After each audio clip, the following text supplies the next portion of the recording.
পূর্ববর্তী দিনে একটি ভিডিওটিতে আমরা দেখেছিলাম যে দুঃখময় অবস্থায় পড়লে আমাদের কেমনভাবে চলতে হয়, কেমনভাবে চলে আমাদের সেই অবস্থাকে কাটিয়ে দিতে হয়।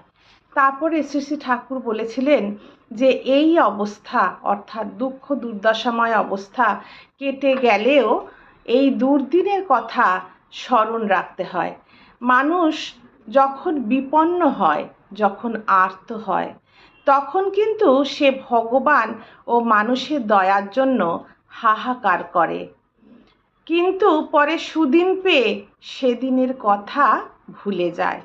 তখন হয়তো বিপন্ন বা আর্তকে পরাণমুখ করতে দ্বিধাবোধ করে না, এতে পরমপিতার দয়া হতে বঞ্চিত হতে হয়। তারপর শ্রী শ্রী ঠাকুর নিজের জীবনের কথা বললেন, আমি জীবনে দারিদ্র ও অভাব অভিযোগে চরম কষ্ট পেয়েছি। কলকাতার রাস্তার ফুটপাতে শুয়ে ও কলের জল খেয়েও আমার দিন কেটেছে।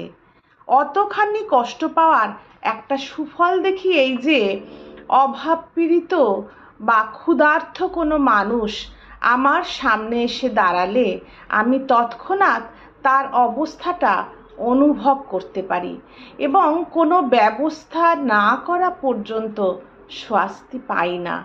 বিশেষ করে দুর্দিনে যাদের কাছ থেকে কোনো রকম সাহায্য পাও তাদের কথা কখনোই ভুলো না।